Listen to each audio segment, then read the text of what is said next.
ማርቆስን ወንጌል ምዕራፍ 5 እንግዲህ ደርሰናል። ኦልሞስት የመጨረሻውን ክፍል ማለት ነው። እስከ ቁጥር 34 ድረስ ተመልክተናል። ቁጥር 35 ጀምሮ እስከ ቁጥር 43 ያለችዋን ብቻ ለምንመለከተው ዛሬ አጠር ባለ መንገድ ማለት ነው። ሰው ጊዜ ማንፈጅም ለመከታተል ሞክሩ። ደም 12 ዓመት ሲፈሳት የነበረችዋን እህት ካየን በኋላ ጌታ እርሱም ልጄ ሆይ እምነትሽ አድኖሻል፣ በሰላም ሂጂ ከስቃይሽም ተፈወሽ ያላት ብለን ካየን እሱን ከተማማርን በኋላ ነበር ያቆምነው። እንዲህ ይላል ቃሉ። ከዛም በመቀጠል ማለት ነው ከቁጥር 34 ቀጥለው እንዲህ ነው የሚለው፣ እርሱም ገና ሲናገር ከምኵራብ አለቃው ቤት ዘንድ የመጡት ልጅ ሞታለች፣ ስለመምህሩን አሁን ታደክመዋለህ አሉት። ኢየሱስ ግን የተናገሩትን ቃል አድምጦ ለምኵራብ አለቃ እመን እንጂ አትፍራ አለው። ከጴጥሮስም ከያዕቆብም ያዕቆብ ወንድምም ከዮሐንስ በቀር ማንም እንዲከተለው አልፈቀደም። ወደ ምኵራቡ አለቃ ቤትም መጥቶ ሰዎች ሲንጫጩና ሲያለቅሱ ዋይታ ሲያበዙ አየ ብሎ ያስቀምጣል።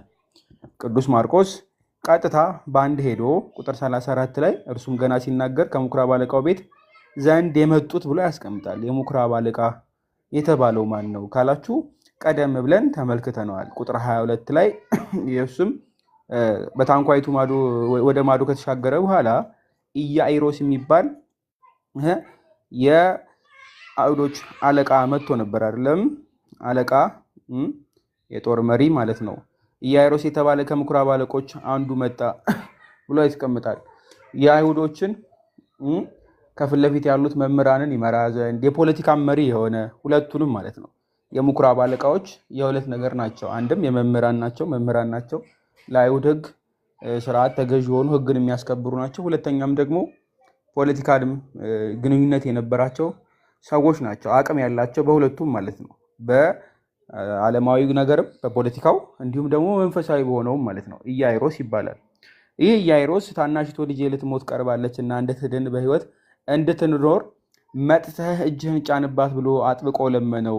ከእርሱም ጋር ሄደ፣ ብዙ ሕዝብም ተከተሉት አጋፉትም ካለ በኋላ ነው ከቁጥር 25 በኋላ መሀል ላይ ይች 12 ዓመት ደም ሲፈሳት የነበረችን ሴት ታሪክ ቅዱስ ማርቆስ ያመጣል። ለምን አመጣ ብትሉ ቀደም ብሎ ይህ ኢያኢሮስ ልጄ ብሎ ነው የሚያስቀምጠው አይደለም። ስለ ልጁ ፈውስ መጥቶ የጠየቀ አንድ አለቃ ነው። መሀል ላይ ለየት ባለ ሁኔታ ያስቀምጣል። ደም ሲፈሳት የነበረችውን ማለት ነው። ደም ሲፈነፈስ የነበረችዋን ጌታ ኢየሱስ ክርስቶስ ስጋዊ በሽታ ሲፈውስ ካየም በኋላ ከዛም ግን ከስጋዊም ባለፈ ሞትንም ጭምር የሚፈውስ አምላክ ስለመሆኑ ቀጠል ብሎ ከቁጥር 34 ድረስ ስለ ሴቷ ያመጣል። ከጨረሰ በኋላ ስለዚች ስለ የምኵራብ አለቃው ልጅ ያመጣል ማለት ነው። እርሱም ገና ሲናገር ከምኵራብ አለቃው ቤት ዘንድ የመጡት ልጅ ሞታለች፣ ስለምን መምህሩን አሁን ታደክመዋለህ ብሎ ነው የሚያስቀምጡት። መምህሩን ብለው የተናገሩት ልብ በሉ ጌታ ኢየሱስ ክርስቶስን ነው። ማን እንደሆነ ብዙም አላወቁም። ነገር ግን እምነት ኖሮት የመጣው ልጄን የሚፈውስልኛል ያለው ማን ነው? የምኵራብ አለቃው ኢያኢሮስ ነው። ልብ በሉ ኢያኢሮስ። እነርሱ ግን መምህሩን አሁን ለምን ታደክመዋለህ አሉት ይላል። ኢየሱስ ግን የተናገሩትን ቃል አድምጦ ለምኵራብ አለቃ አይ ዶንት ኖ ዋይ ዋርኒንግ የሰጠኝ ነው። ጋይስ ኮፒ ሊንክ አድርጉት። ዋይ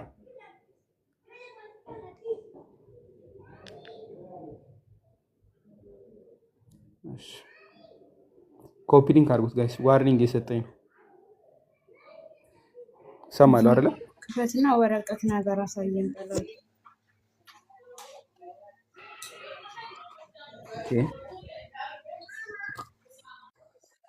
ግዴታ የካሜራ መክፈት አለብኝ። ያ ቲክቶክ እንደዚህ አይነት ነገር አምጥቷል እኮ ከተሸጠ ጀምሮ። ስለዚህ ክፈትና እንትን ቪዲዮ ስትከፍት ይጠፋል። ሜቢ ለአንድ ለአስር ደቂቃ ምናምን ከዛ ይጠፋል። ነው እንደሱ አይደለም። ማጥፋውና ቪዲዮ ወረቀት ምናምን ነገር አሳየን እኮ ያ አጠፋው። ዋት ኦኬ እንትን ነው ሶሪ። እሺ አይበቃም። ይሄ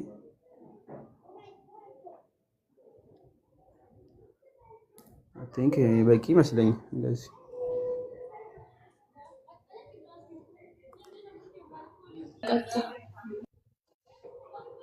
ኦ ደገመኝ። ጋይስ ኮፒ ሊንክ እያደረጋችሁ ደገመኝ እንዴ? ዋው እሺ ኦኬ ጋይስ አክቲቭ ሪፖርት ነው መሰለኝ። እኔ ሲስተም አይደለም ለምን እንደሆነ አላውቅም። ኤኒሃው እሺ ኮፒ ሊንክ አድርጉት ጋይስ አንዴ ላይቡን። ሁለተኛ ሪፖርት ሪስትሪክሽን ድጋሚ መጣ። ዋው እሺ ለማንኛውም ምን ይቀጥላለሁ፣ ትምህርታችን እንቀጥል። ከዘጋም ይዝጋ ማለት ነው። ይህ የምኩራብ አለቃ ልብ በሉ ጌታ ኢየሱስ ክርስቶስ ልጁን ይፈውስለት ዘንድ ነው የመጣው። ምክንያቱም ቁጥር 24 ላይ ስትመለከቱ አይሰማም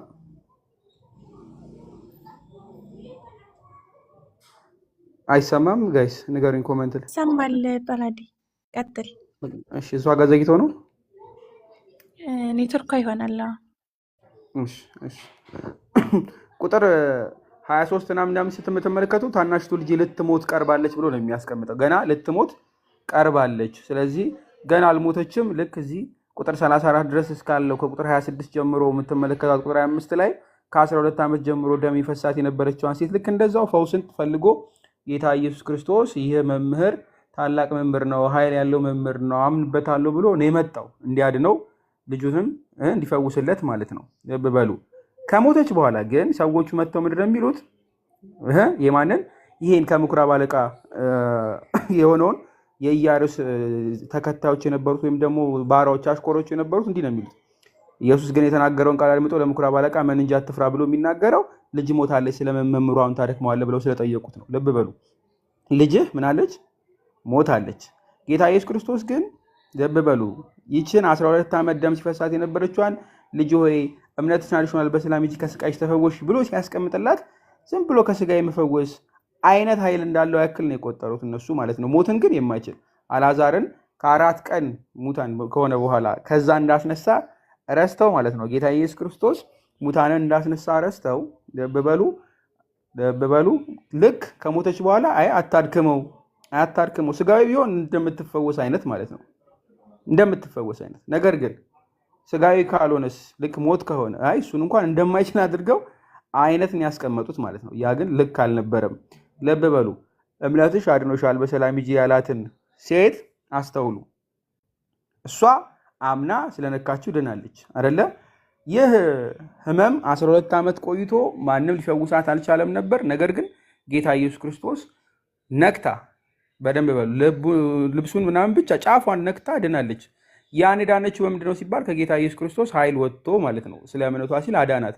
ይችንም ደግሞ እንዲሁ የሞተችውንም ደግሞ ልብ በሉ የዚህ የኢያኢሮስን ልጅ ማዳን እንደሚችል አሁንም ኃይል ወጥቶ እንደሚያድን ጌታ ኢየሱስ ክርስቶስ በቃሉ እንደሚያድናት ወይም ደግሞ እንደሚያድንላት የኢያኢሮስን ልጅ ሳይተማመኑ ቀርተው ልብ በሉ አይ አታድክመው አሉ ማለት ነው። ጌታ ኢየሱስ ክርስቶስን ግን ይህን ሰማ። ምን ሰማ? ተመለስ ተወው ሲሉት ማለት ነው። ኢያኢሮስ ወረዲ ሄዶ በስርዓት ለመናገር እንደሚፈውስለት ልጁን ለመናገር ሲሄድ የነበረ ስለነበረ ማለት ነው። ሰላምን እሰጣቸዋለሁ ብሏል። ለልጁም ሰላም ለቤቱም ሰላም እንደሚሰጠው አውቆ ጌታ ኢየሱስ ክርስቶስን ወደ ቤቱ እየጠራው ስለነበረ ማለት ነው። እየጠራው ስለነበረ ልብ በሉ። ቀድሞ የዮሐንስ ወንጌል ምዕራፍ 11 ላይ ከቁጥር 21 ጀምሮ ስትመለከቱ ማርታም ኢየሱስን ጌታ አንተ በዚህ ኖረህ ብትሆን ወንድሜ ባልሞተ ነበር፣ ልክ እንዳለችው ማለት ነው።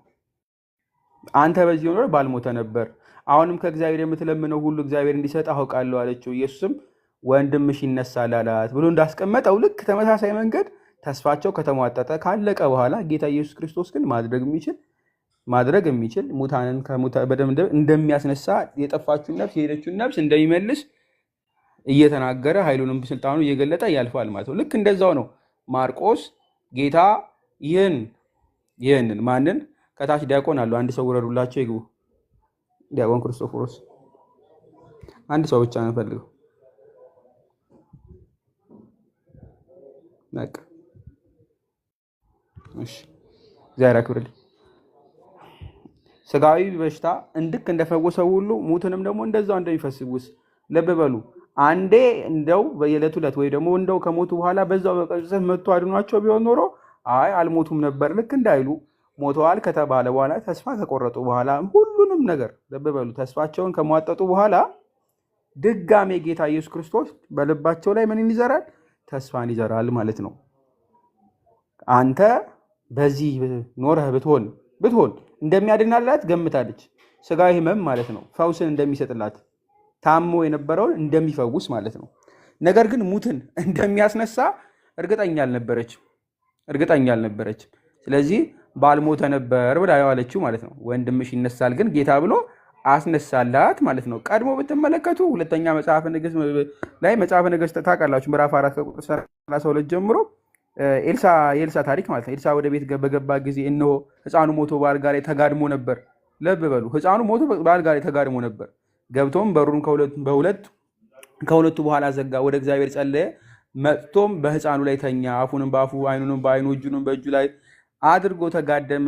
የሕፃኑ ገላ ሞቀ። ተመልሶም በቤት ውስጥ አንድ ጊዜ ወዲህና ወዲያ ተመላለስ፣ ደግሞ ሞተህ 7 ጊዜ ሕፃኑ ላይ ተጋደመ፣ አይኖቹን ከፈተ ብሎ ኤልሳ እንኳን ነብዩ ሙታን የሆነውን በደንብ በሉ ሞቶ የነበረውን በአልጋ ላይ ተኝቶ የነበረውን ልክ እንደፈወሰ የተነገረለት ነብይ እንዳለ እያወቀች ጌታ ኢየሱስ ክርስቶስ ግን እኔ የእግዚአብሔር ልጅ ነኝ እያለ ቀድሞም እየፈወሰ ብዙ ታምራትን እያሳየ አይ ሙታንን እንኳን የሚያስነሳ አይመስልም፣ የታመመን ግን ይፈውሳል አይነት እያሉ ነበር ሲከተሉት የነበረው። ለዛም ነው አይ መምህሩን አታስቸግረው፣ በቃ ለምን ታደክመዋለህ ብለው የሚያስቀምጡ መምህሩን አሁን ለምን ታደክመዋለህ ጌታ እንደሚያደርግ ሙታንን እንደሚያስነሳ እርግጠኛ አልነበሩም። እሱ አምላክ መሆኑን በደንብ አውቀው አላመኑበትም ነበረ። እርሱ አምላክ መሆኑን ግን ከታች ዝቅ ብሎ እመን እንጂ አትፍራ ብሎ ያስቀምጥለታል። ለምን ካላችሁ ቀድሞ አሁን መጽሐፈ ነገሥት ሁለተኛ ላይ እንዳያየነው ነቢዩ እንዳደረገ ጌታ አምላካችን ቀድሞ ነግሮናል። ትንቢተ ሕዝቅኤልን ተመልከቱ። አንድ ሰው ሞቶ ብቻ አይደለም አጥንቱ ሁሉ ቀርቶ ምንም የቀረውን በሙሉ እርሱ ላይ ስጋ አልብሶ ሕይወት እንደሚዘራበት ነግሮናል። ትንቢተ ሕዝቅኤል ምዕራፍ 37ን ተመልከቱ ከቁጥር 3 ጀምሮ ከላይ ከቁጥር 1 ጀምሮ በአንድ ሸለቆ ውስጥ እንደገባ ያስቀምጣል። ምን ያለበት? አጥንት ብቻ ያለበት ማለት ነው። አጥንት ሰዎቹ ሞተው ስጋቸው በስብሶ አጥንት ብቻ የቀረበት። የሰው ልጅ ሆይ እነዚህ አጥንቶች በሕይወት ይኖራሉን አለኝ። እኔም ጌታ እግዚአብሔር ሆይ አንተ ታውቃለህ አልሁ ብሎ ሕዝቅኤል ያስቀምጣል። ሲያስነሳም እንመለከታለን። እነዚህን አጥንቶች እላያቸው ላይ ስጋቸው ሲሰበሰብ ነፍስን ሲዘራባቸው ሞተው የነበሩትን በደንብ በልብ በሉ። መሞትና 2 ቀን መቆየት ብቻ አይደለም፣ ነፍሳቸው ወጥቶ ስጋቸው አልቆ አጥንታቸው ብቻ የቀሩትን በሙሉ ያውም ደግሞ ለአንድ ያር ላይ የቆዩትን በሙሉ በላያቸው ላይ ነፍስን የዘራ እግዚአብሔር እንደሆነ ሊጠቁማቸው ምን አለው? እመን ብቻ እንጂ አትፍራ ይለዋል ማለት ነው። ለምን? በወግኑ ለእግዚአብሔር የሚሳነው ነገር አለን ብሎ የጠየቀ አምላክ ኦሪት ዘፍጥረት ምዕራፍ 18 ላይ ልብ በሉ እሺ፣ ልጅን ለመስጠት ለሳራ ምንድን ያላት? በውሉ ለእግዚአብሔር የሚሳነው ነገር አለን አይደለ? ከዚህ መካከል ምንድን ነው? የሞተን ማስነሳት። አይ አበቃለት ከተባለ በኋላ በእርሱ ላይ ነፍስ መዝራት የእግዚአብሔር የአምላክ ስራ ነው። የታመሙትን መፈወስ እንደዚሁ ማለት ነው። ልብ በሉ፣ የታመሙትን እንደሚፈውስ እግዚአብሔር ነግሮናል። ኦሪት ዘዳግም ምዕራፍ 32-39 ላይ ስትመለከቱ እኔ አመጣለሁ እፈውስም አለው ከእጄም የሚያድን የለም እያለ ያስቀምጣል አይደለም? አሁንም እኔ ብቻዬን እኔ እንደሆንሁ እያለ እኔ ብቻ ነኝ አምላክ፣ ከእኔ በቀር አምላክ እንደሌለ እዩ፣ እኔ እገርዳለሁ፣ እኔ አድንማለሁ፣ እኔ እመታለሁ፣ ፈውሱንም ልክ እንደዛው እኔ እፈውሳለሁ፣ ከእጄ የሚያድን የለም ብሎ ጌታ አምላካችን ቀድሞ ነግሮናል። ልብ በሉ፣ የሚገድልም የሚያድንም እሱ ነው እንጂ ልንጠራጠረው የሚገባ አምላክ አይደለም ኢየሱስ ክርስቶስ። ገዳይም የሚያድንም እርሱ ስለሆነ ማለት ነው። የሚፈውስም እርሱ ነው። ስለዚህ አይ ይሄን ብቻ ይፈውሳል አያድንም ከሞት ግን ሊባል የሚገባ አምላክ አይደለም። ምክንያቱም የሚፈውስም እሱ ስለሆነ ማለት ነው። እግዚአብሔር ይገድላል ያድናል፣ ወደ ሲሉም ያወርዳል ያወጣልም ተብሎ እንደተጻፈ አንደኛ መጽሐፍ ሳሙኤል ላይ ተመልከቱት፣ ምዕራፍ 2 ማለት ነው። ልክ እንደዛ ማለት ነው። ጌታ በቃ ያደርገዋል፣ እሱ ያድናል፣ ከሲኦልም ያወጣል። ልብ በሉ፣ ሞቷል አብቅቷል ከተባለ አንድ ሰው በኋላ ከሲኦልም ማውጣት የሚችል አምላክ ነው። ኢየሱስ ግን የተናገሩትን ቃል አድምጦ ለምኩራብ አለቃ እመን ብቻ እንጂ አትፍራለው ብሎ ያስቀምጣል። ቀድሞም አምኖ የመጣ የምኩራብ አለቃ ነው። ልብ ብሎ አምኖ ነው የመጣው። ግን ጌታ ምን ይለዋል? አትፍራ። ይችን ቃል ትዝ ትላችኋለች፣ ትንቢተ ኢሳይያስ ላይ ተቀምጣለች። ቀድሞ ዮሐንስ ወንጌል ምዕራፍ 14 ላይ እናያታለን። እኔ ከአንተ ጋር ነኝና አትፍራ፣ እኔ አምላክህ ነኝና አትደንግጥ፣ አበረታሃለሁ፣ ረዳህማለሁ፣ በጽድቄም ቀኝ ደግፌ ይይዝሃለሁ። ትዝ ይላችኋል ትንቢተ ኢሳይያስ ምዕራፍ 41 ቁጥር 10 ላይ እኔ ከአንተ ጋር ነኝ አትፍራ። እመን ብቻ። ልብ በሉ።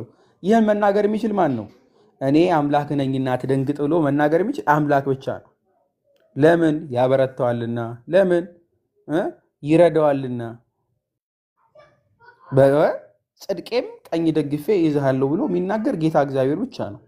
ዮሐንስ 14 ላይም እንደዛው ጌታ ኢየሱስ ክርስቶስ እንዲህ ይላል፣ ልባችሁ አይታወክ፣ በእግዚአብሔር መኑ፣ በእኔም ደግሞ መኑ ብሎ በእርሱ እንድናምን ይነግረናል። በእርሱ እንድናምን የሚናገር በእኔ መኑ ብሎ መናገር የሚችል ማን ነው?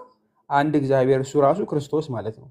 ስለዚህ ጌታ አትፍራ፣ ልብ በሉ፣ አትፍራ መን እንጂ አትፍራ ብሎ ሲያስቀምጥ እርሱ ብሉይ ኪዳን ላይ የተናገረው ለኢሳይያስ አትፍራ ያለው ለሁሉም አትፍራ እያለ ያስቀምጠው አምላክ እንደሆነ። ለምን አትፍራ ያለው? ለምንድን ነው? ጸብ ገጥሞት ድብድብ እንደው ምናምን አይደለም፣ ወይም ደግሞ የሚያስፈራ ነገር ገጥሞት እንደዛ አትፍራ አይደለም። ሞታለች ወይም ደግሞ ልጅ ሞቷል፣ ኦኬ መልካም፣ አስነሳለሁ። ማስነሳት መፈወስ የምችል እኔ ነኝ። አበቃለት ከተባለ ልብ በሉ፣ ሰው አበቃለት ሊል ይችላል፣ ለእግዚአብሔር ግን የሚሳነው ነገር የለም። ስለዚህ አትፍራ አደርግልሃለሁ እያለው ነው። አደርግልሃለሁ እመን ብቻ ነው ብሎ የሚያስቀምጠው። መሀል ላይ ቀደም ብሎ ስለዛች 12 ዓመት ደም ሲፈሳ ስለነበረች ሰዎች ተስፋ ለቆረጡባት ሃይማኖት በደንብ በሉ መድኃኒተኞች በሙሉ መድኃኒት የሚሰጡ በሙሉ አልችል ብለው የተዋትን ማለት ነው። ካህናቱ ምንም ሊያደርጉላት ያልቻሉት ስትሰቃይ ነው ያልነኳት፣ በእጃቸው ለመንካት የጠየፏትን ሴት እሷ በእምነት እንዴት እንደዳነች ቀድሞ ነግሮን ነበር። ከላይ መሀል ላይ ነው ያስቀመጠው። ከቁጥር 25 ጀምሮ እስከ ቁጥር 34 ላይ የእሷን ታሪክ ያስቀመጠልን ማርቆስ ይህን ልብ እንድንል ነው። ኢያኢሮስንም በተመሳሳይ መንገድ ይለዋል፣ እመን እንጂ አትፍራ። ለምን? እርሷን እምነት እንዳዳናት ሁሉ ልጁንም ደግሞ እንደዛው በኢያኢሮስ እምነት ልጁን እንደሚያድንለት ማለት ነው። ያለ እምነት ደስ ማሰኘት አይቻልም። ወደ እግዚአብሔር የሚደርስ እግዚአብሔር እንዳለ ለሚፈልጉትም ዋጋ እንዲሰጣቸው ያምን ዘንድ ያስፈልጓልና ዕብራውያን መልእክቱ ምዕራፍ 1:11 ላይ ነግሮናል አይደል ቅዱስ ጳውሎስ። በቃ ያምን ዘንድ ሁሉ እምነት ደስ ሁሉን ነገር በቃ ማሰኘት አይችልም። ወደ እግዚአብሔር የሚደርስ እግዚአብሔር እንዳለ ለሚፈልጉትም ዋጋ እንዲሰጥ ያምን ዘንድ ያስፈልጓል። ወደ እግዚአብሔር የሚደርስ ማለት ነው። በደንብ ከልባቸው ሊያምኑ ይገባል። እግዚአብሔር ድረስ የሚያደርስ ማለት ነው። መሀል ላይ የሚቋረጥ እምነት አይደለም ጌታ ኢየሱስ ክርስቶስ የሚፈልግ። ያድናል? አዎ ያድናል። ይፈውሳል? አዎ ይፈውሳል። ከሞት ይመልሳል? አዎ ይመልሳል። ከጴጥሮስም ከያዕቆብም ከያዕቆብ ወንድምም ከዮሐንስ በቀር ማንም እንዲከተሉ አልፈቀደም ብሎ ያስቀምጣል። ልብ በሉ። እመን እንጂ አትፍራ ካለው በኋላ ቀድሞ ቁጥር 24 ላይ ወደ ኢያኢሮስ ቤት እየሄዱ እንደነበረ ነግሮን ነበር። አሁን ግን እየሄዱ ያሉት ከጴጥሮስም ከያዕቆብም ከያዕቆብ ወንድም ከዮሐንስ በቀር ማንም እንዲከተሉ አልፈቀደም። ወደ ቤት ሲገቡ እነዚህን 3 ሰዎች ብቻ መረጠ፣ ሐዋርያቶቹን ማለት ነው። 3 ጴጥሮስ፣ ያዕቆብ እንዲሁም ዮሐንስ ማለት ነው። እነዚህ ልብ ብላችሁ ከተመለከታችሁ የማርቆስ ወንጌል ምዕራፍ 9 ላይ እናገኛቸዋለን። እዚሁ ማርቆስ ላይ ማለት በሌላ ክፍሉ የምትመለከቷቸው ማለት ነው። ጌታ ኢየሱስ ክርስቶስ ከ6 ቀንም በኋላ ኢየሱስ ጴጥሮስና ያዕቆብን ዮሐንስን ይዞ ወደ ረጅም ተራራ ብቻቸውን አወጣቸው። በፊታቸውም ተለወጠ፣ ልብሱም እንደ ብርሃን አንጸባረቀ የሚለው የሚያስቀምጠዋል አይደለ? ነጭ የሚሆንበት ክፍል ላይ ልክ እንደዛ 3ቱን ነው የምናገኛቸው፣ ጴጥሮስን፣ ያዕቆብንና ዮሐንስን በልዩ ሁኔታ ማለት ነው። በጌቴሴማኒም ልክ እንደዛው እነዚህን 3ቱን ሐዋርያት እናገኛቸዋለን። ጴጥሮስንም ያዕቆብንም ዮሐንስንም ማለት ነው። ጴጥሮስንና ያዕቆብን ዮሐንስንም ከእርሱ ጋር ወሰደ። ምንድን ነው ሊደነግጥም ሊተክትም ምንድን ነው ሊተክስ ጀመረና ብሎ ያስቀምጣል። ልክ ጸሎት የሚያደርግበት አላረ ጌቴሴማኒ ላይ ብቻውን ሆኖ ጸሎትን ሊያደርግበት ፈቀቅ ያለበት ቦታ ላይ እነዚህ 3ቱን ታገኛላችሁ። ማንም የሉም። ሌሎቹ ሐዋርያት አብረውት አልነበሩም። ጴጥሮስ፣ ያዕቆብና ዮሐንስ ብቻ እየመረጠ ይወስዳል። ክብሩን እንዲያው ተአምሩ እንዲመለከቱ እርሱ ልብሱ ሲቀየር ሙሴና ኤልያስን ሲያናግር የተመለከቱት እነዚህ 3ቱ ናቸው። ለምን ከተባለ እነዚህ 3ቱ በልዩ ሁኔታ ልብ በሉ ጌታ የመረጣቸው ናቸው እንዲመለከቱ ማለት ነው። በኋላ ጴጥሮስ በመልእክቱ ያስቀምጣል። ሁለተኛ ጴጥሮስ ምዕራፍ 1 ላይ የእርሱን ግርማ አይተን እንጂ ብሎ ያስቀምጣል። የማንን? የጌታን። ለምን ካላችሁ ተራራ ላይ ብቻ ወጥተው ጌታ ኢየሱስ ክርስቶስ ልብሱ ሲቀየር ሲለወጥ በግርማው አይተውታልና ጴጥሮስ ይህን ምስክር ይሰጣል ማለት ነው። የእርሱን ግርማ አይተው እንጂ በብልሃት የተፈጠረውን ተረት ሳንከተል የጌታችን ኢየሱስ ክርስቶስን ኃይልና መምጣት አስታወቅናችሁ እያለ ቅዱስ ጴጥሮስ ልክ እንደሚመሰክር ሁሉ ዮሐንስንም እንደዛው ይከተዋል፣ ያዕቆብንም እንደዛው ማለት ነው። በልዩ ሁኔታ ግን ከተመለከታችሁት 3ቱ ልዩ ናቸው አቀማመጣቸው። ለምን ካላችሁ ጴጥሮስ ቤተክርስቲያኔን በአንተ አለትነት እመሰርትልሃለሁ ያለው ብቸኛው ሐዋርያ ነው። ልብ በሉ ቤተክርስቲያንን የሚመሰርበት። ያዕቆብንም ደግሞ ልብ ብላችሁ ከተመለከታችሁ ከሐዋርያት መካከል ቀድሞ ማለት ነው ቀድሞ ምንም የሆነው ምንድነው ሰማዕት የሚሆነው ነው። የሰማዕትነት አክሊል የሚያገኘው ማለት ነው። ዮሐንስንም ልክ እንደዛው ብትመለከቱት ስለ ድንግልናው ነው። ስለ ድንግልናው። ስለዚህ ከደናግላን ማንን? ዮሐንስን። ከሰማዕታት ማንን? ያዕቆብን። ጴጥሮስን ደግሞ የቤተ ክርስቲያን አለት በአንተ አለትነት መሰረታለሁ ያለውን ጴጥሮስን ማለት ነው። ሶስቱን በልዩነት ያስቀምጣል። ሶስት ማድረጉ ስለምንድን ነው ከተባለ ከቤተ ክርስቲያን አባቶች መካከል ይህንም ከጠቀሰ በኋላ ለምሳሌ ቅዱስ ጀሮም እነዚህ ሶስት መምርጦ ሁለት ወይም ደግሞ አራት አለማድረጉ ለሥላሴ ምልክት እንዲሆን ነው። ይህ ሶስት ልዩ ምልክት ነው ብሎ ነው የሚያስቀምጠው። ልዩ ምልክት ሥላሴን የሚወክል የሚያሳይ ነውና ሶስት አደረጋቸው ብሎ ያስቀምጣል። ሁለተኛም ሙሴ እንደነገረን ያዕቆብ እንጨትን ሰርቶ በውሃ ባረገ ጊዜ በሶስት ነው ያደረገው። በሶስት ማለት ነው። እንጨቱን ሲለጥ ልጡን ሲያነሳ በሶስት አድርጎ እንደላጠው ሁሉ ልክ እንደዛው ሶስት አድርጎ ወሰዳቸው ለምስክርነት እንዲሆን ማለት ነው። በሶስት የተገመደ ምን ይሆናልና አይበጠስም ተብሎ የተቀመጠውን የመጽሐፍ ቅዱስ ክፍል ሲያመጣ ማለት ነው። አንድ አይደለም፣ ሁለት አይደለም፣ በሶስት። ስለዚህ ሶስቱን ምሳሌ አድርጎ አመጣቸው ይለናል ቅዱስ ጄሮ።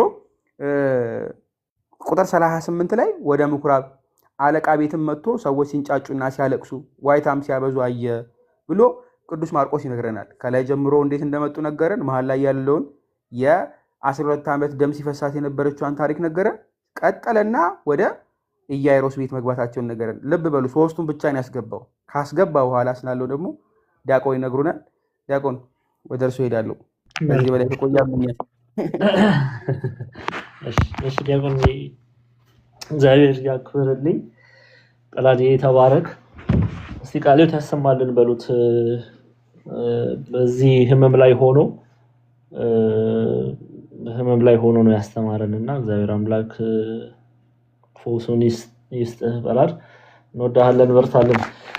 ዲያቆን ክርስቶፎሮስ ሰላም ብያለሁ። ገስት ላይ ያላችሁ ሁላችሁንም ታችም ከላይም ኮሜንት ሴክሽን ላይም ያላችሁ ሁላችሁንም ሰላም ብያለሁ። ቀጥታ ወደ ትምህርቱ እንሄዳለን። ያው አገልግሎት ላይ ነው ያለሁት፣ ቤተክርስቲያን ነው ያለሁትና በተቻለ መጠን ያው ቶሎ ለማለት እወዳለሁ። ያው 6 ቨርስ ነው የምናየው ከ38 እስከ 43 ያለውን ነው። በተቻለ መጠን እሱን እናያለን። ምናልባት ድምጽ ልትሰሙ ትችላላችሁ፣ እንደ ተግዳሮት እንዳትቆጥሩት። ዜማ ምናምን ልትሰሙ ትችላላችሁና ትምህርት ላይ ፎከስ አድርጉ ለማለት እወዳለሁ። በድጋሚ በላዲ ወንድማችን ቃልዎት ያሰማልን። እንግዲህ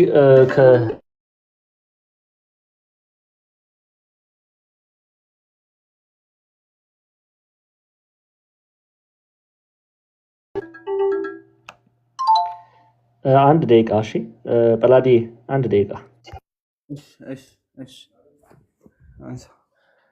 እሺ። እስከዛ ድረስ ግን ሁለት ጊዜ ነው ዋርኒንግ የሰጠኝ።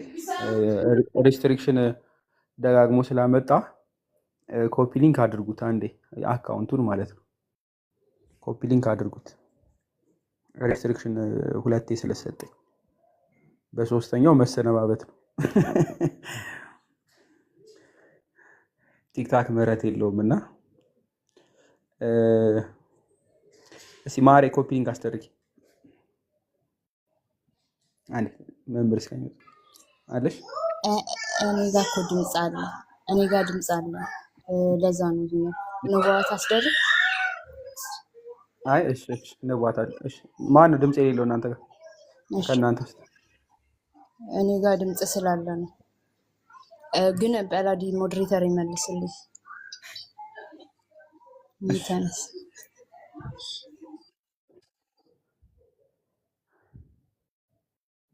በላዲ ለኔ ሞዴሬተርነት ቢሰጠኝ እሺ እሰጣችኋለሁ። ስልጣን ችግር የለም። እኔው ኮፒ ሊንክ አስደርጉኝ ያልኩት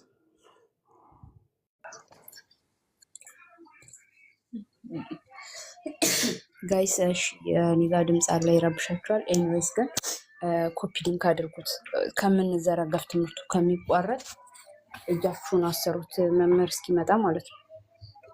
መምህር ከመጣ ታይማችንን እንወስደዋል። ቀጥታ ወደ ትምህርት ነው የሚገባውና ኮፒ ሊንክ አድርጉት። ችግር የለም እኔ ያስደርጋለሁ። ባክግራውንድ የህፃናት ድምፅ ስላለው ይዘጋዋል። ሚት አድርጊ። አንዴ ኮፒ ሊንክ አድርጉ። ኮፒ ሊንክ ጠቅ ጠቅ ጠቅ አድርጓት። እስከዛ ድረስ አድርጉትና ምናልባት ላሳያችሁ መሰለኝ መምህር እስከሚመጡ ድረስ መጨረሻ ላይ ያለውን እያሳየኋችሁ ነበርና በሶስት ይገመዳል ያልኳችሁን በሶስት ምሳሌ ይሰጠዋል ቅዱስ ጀሮ ማለት ወይም አባ ጀሮም በሶስት እንዴት እንደሚያስቀምጠው ላሳያችሁ። እስከዛ ድረስ መምህር እስከሚመጡ ድረስ ጋይስ ቢ ኳይት ጎ ውጡ። ሂዱ። ሶሪ ጳላዲ ተመልሻለሁ። እሺ መልካም እንደዚህ እንግዲህ ታገሱኝ ክርስቲያኖች። ተማሪዎች ሊመጡ ስለሚችሉ በር ላይ አንዳንዴ ያቆምኩ ውጡ ግቡ ማለት እንዳይረብሹ እነሱን እንደዛል ስለምችል አደራ ይቅርታ ለማለት ነው። እሺ በስመ አብ ወወልድ ወመንፈስ ቅዱስ አሐዱ አምላክ አሜን። እንግዲህ የምናየው የማርቆስ ወንጌል ምዕራፍ 5 ፍጻሜን ነው። የማርቆስ ወንጌል ምዕራፍ 5 ፍጻሜ ከቁጥር 38 እስከ 43 ያለውን ክፍል ነው። ገጸ ንባቡን እናነበውና ቀጥታ ወደ ማብራሪያው ወደ ትምህርቱ እንሄዳለን። ቁጥር 38 ጀምሮ ወደ ምኵራብ አለቃ ቤትም መጥቶ ሰዎች ሲንጫጩና ሲያለቅሱ ዋይታም ሲያበዙ አየ።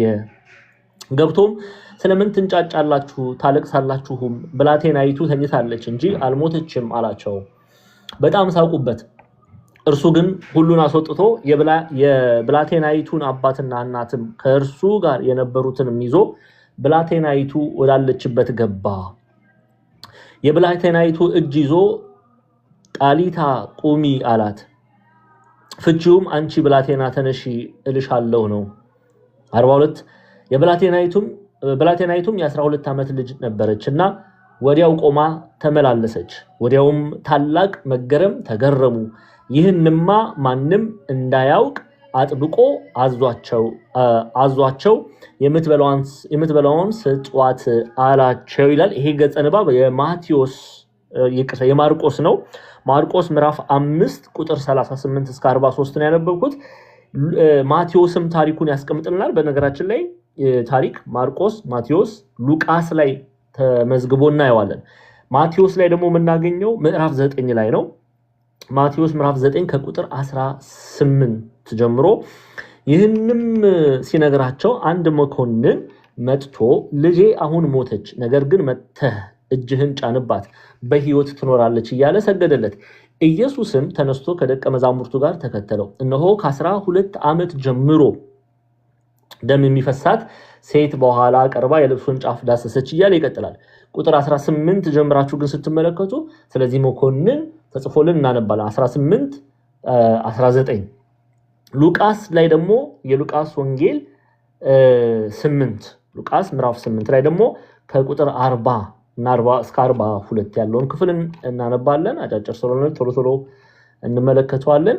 ኢየሱስም በተመለሰ ጊዜ ሁሉ ይጠብቁት ነበርና ሕዝቡ ተቀበሉት። እነሆ ኢያኢሮስ የሚባል ሰው መጣ። እርሱም የምኵራብ አለቃ ነበረ። በኢየሱስም እግር ላይ ወድቆ ወደ ቤቱ እንዲገባ ለመነው። ምክንያቱን ሲነግረን ሉቃስ በቁጥር 42 ላይ 12 ዓመት የሆናት አንዲት ሴት ልጅ ነበረችውና እርሷም ለሞት ቀርባ ነበረች። ሲሄድም ሕዝቡ ያጨናንቁት ነበር ይላል። እንግዲህ የገጸ ንባብ ማቴዎስ፣ ማርቆስ እና ደግሞ ሉቃስን ነው ያየነው። እንግዲህ ማቴዎስ ያው በማርቆስን ነው እኛ ምን ይዘን የምንሄደው ማርቆስ ወንጌል ጥናት እስከሆነ ድረስ ማርቆስን ይዘን እንሄዳለን ማለት ነው። እዚህ ክፍል ላይ የማርቆስ ወንጌል ምዕራፍ 5 ቁጥር 38 እና 43 ላይ ይሄ ታሪክ የመገለጡ ሂደት ምንን ይናገራል የሚለውን ሐሳብ ዋና ሐሳቡ ምንድነው? ይሄ ታሪክ ማርቆስ፣ ሉቃስ፣ ማቴዎስ የጻፉበት ዋናው ሐሳብ ምንድነው የሚለውን እንመልከት። ዋናው ሐሳብ ገጸ ንባቡን እንዳነበብነው ጌታችን መድኃኒታችን ኢየሱስ ክርስቶስ እርሱ ህይወትን የሚሰጥ አምላክ እንድንሆን ኦኬ ሙታንን የሞቱትን ሰዎች ተነሱ ብሎ ማስነሳት የሚችል አንድም ደግሞ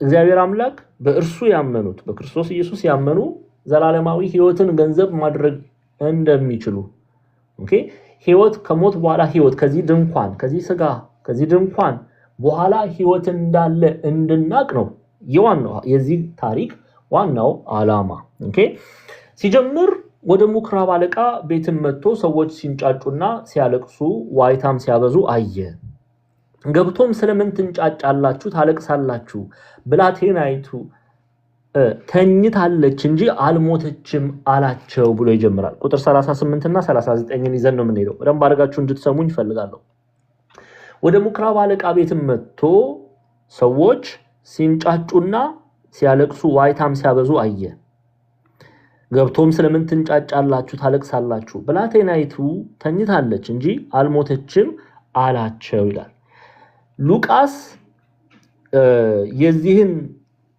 የምኩራብ አለቃ ተብሎ የተጠራው ሰው ስም አስቀምጦልናል ኢያኢሮስ ይባላል ኦኬ ብዙ ጊዜ ይሄ ታሪክ የኢያኢሮስ ልጅ ጌታ እንደፈወሰ ተብሎ ነው የሚነገረውና ኢያኢሮስ የሚባል አንድ ሰው ማርቆስ እንደሚነግረን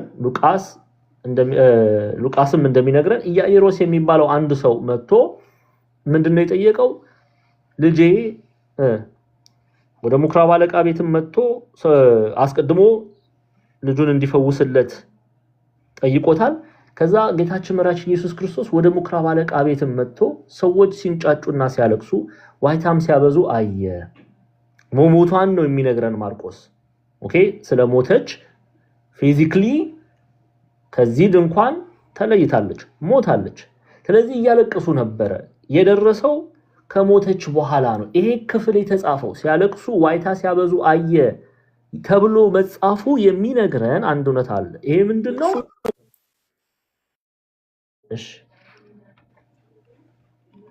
እሺ ይሄ እውነት ምንድነው ጌታችን መድኃኒታችን ኢየሱስ ክርስቶስ ሲመጣ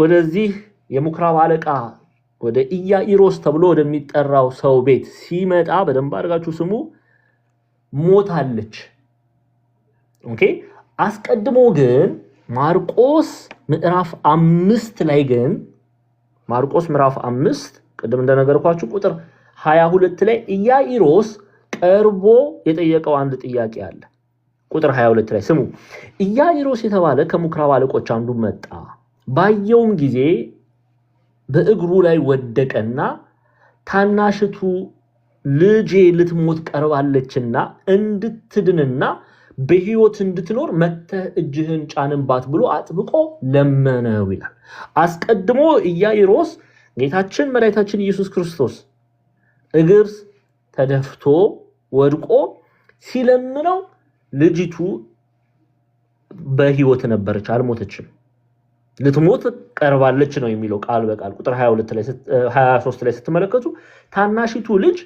ታናሽቱ ልጄ ልትሞት ቀርባለችና እንድትድን በህይወት እንድትኖር መተህ እጅህን ጫንባት ብሎ አጥብቆ ለመነው ይላል አሁን ይሄንን ልመና ሲያቀርብ ልጅቱ እቺ ብላቴና የ12 ዓመት ልጅ በህይወት ነበረች ልትሞት ተቃርባለች በህይወት ነበረች ጌታችን መድኃኒታችን ኢየሱስ ክርስቶስ ግን ወደ ምኩራብ አለቃ ወደ ኢያኢሮስ ቤት ሲገባ ሰዎች እያለቀሱ በዋይታ እየተንጫጩ ነው የደረሰው ምክንያቱም ይሄ ምንን ይናገራል ከሞተ በኋላ እንደመጣ ነው የምንረዳው ሲያለቅሱ ሲል ዋይታ ሲያበዙ አየ የሚለው እሷ ከሞተች በኋላ እንደደረሰ ነው የምናየው ከዚህ ድንኳን ተለይታለች ሞታለች አስቀድሞ ግን ኢያኢሮስ የጠየቀው ሳትሞት በፊት ነው ይሄንን ልዩነት በጣም ማወቅ is very critical ከዚህ በኋላ ለምናየው ነጥብ በነጥብ ለምናነሳቸው ሐሳቦች ዋናው በር ከፋች ነው የሚሆንልን ስለዚህ ሞታለች ኦኬ ሞታለች ቁጥር 38 ላይ ወደ ምኩራብ አለቃ ቤት መጥቶ ሰዎች ሲንጫጩ ሲያለቅሱ ዋይታም ሲያበዙ አየ ይላልና ግብፃውያን መተርጉማን ይህን ክፍል ላይ በተለይ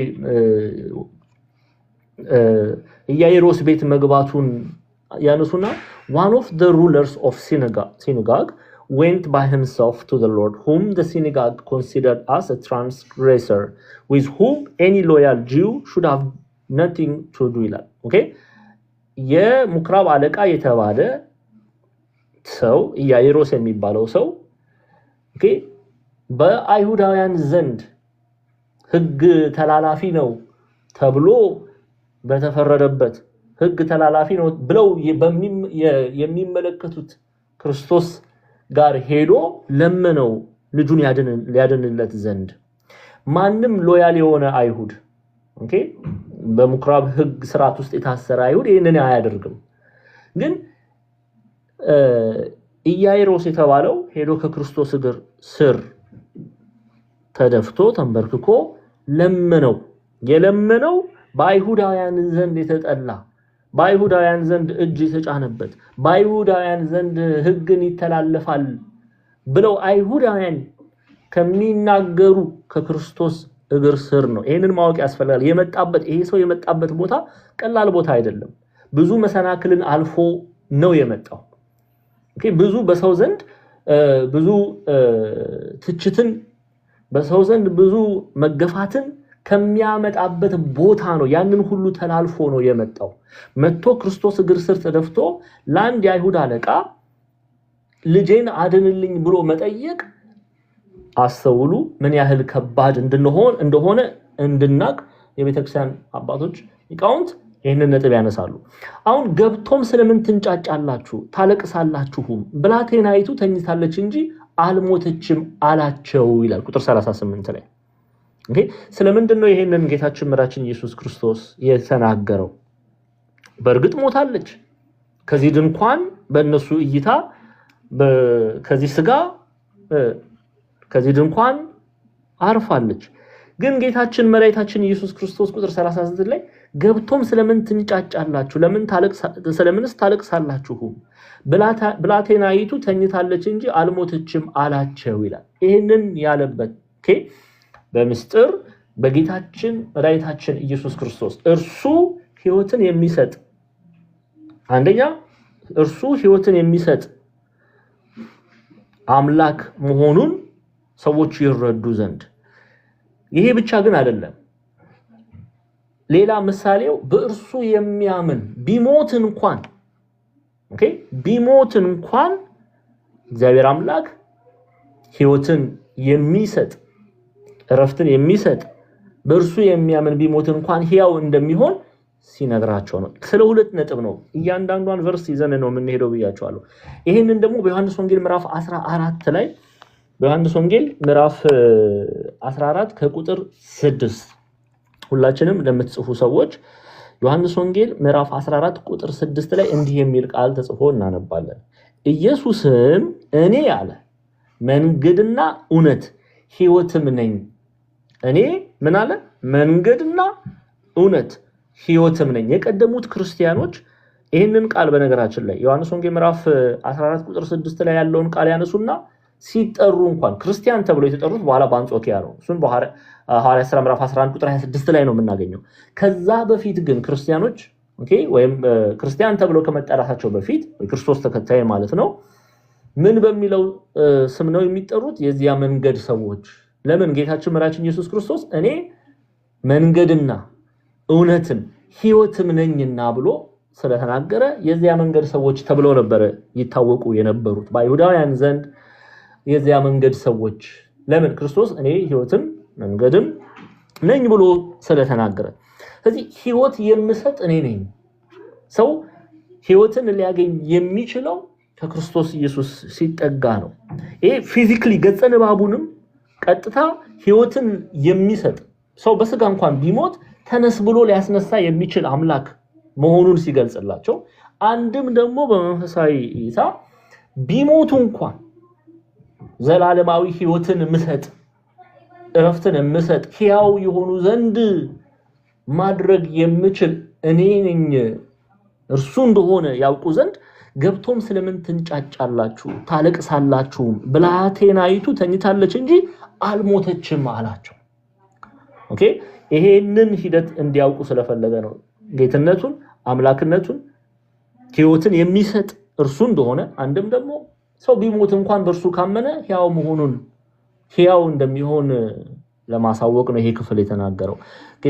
ቅዱስ ዮሐንስ በመልእክቱ ላይ ይሄንን በደንብ አድርጎ ገልጦልናል። በነገራችን ላይ ስለ ክርስቶስ ሲናገር በአንደኛ ዮሐንስ መልእክት ምዕራፍ 1 ገና ጀምራችሁ ስትመለከቱ ከቁጥር 1 ስለ ሕይወት ቃል ብሎ ነው የሚጀምረው። ክርስቶስን ሕይወት ብሎ ይጠራዋል። ስለ ሕይወት ቃል ከመጀመሪያው የነበረውንና የሰማነውን በዓይኖቻችንም ያየነውን የተመለከትነውንም እጆቻችንም የዳሰሱትን እናወራለን። ሕይወትም ተገለጠ አይተንማል ይላል። ሕይወትም ተገለጠ የሚለው ክርስቶስ ኢየሱስን ነው ሕይወት ብሎ የሚጠራ። አይተንማል እንመሰክርማለን ከአብ ዘንድ የነበረውንም ለእኛም የተገለጠውንም የዘላለም ሕይወት እናወራላችኋለን። እናንተ ደግሞ ከኛ ጋር ህብረት እንዲኖራችሁ ያየነውን የሰማነውን ለእናንተ ደግሞ እናወራላችኋለን። ህብረታችንም ከአባት ጋር ከልጁም ከኢየሱስ ክርስቶስ ጋር ነውና ይላል። ነው ምን ማለት ነው? ያየነው ሕይወትን አይተነዋል ሲያስተምር ሕይወት ብሎ የሚጠራው ክርስቶስን ነው። ዳሰነዋል ሲያስተምር ክርስቶስን ነው የሚናገረው። አድምጠነዋል ጆሮቻችን ይሄንን የሕይወት ቃል ሰምተዋል የክርስቶስን ቃል ሰምተዋል ነው እያለ እየተናገረ ያለው። ስለዚህ ይሄንን ሕይወት እንነግራችኋለን ስለ ክርስቶስ እንነግራችኋለን ይሄንን ሕይወት እንነግራችኋለን እያለ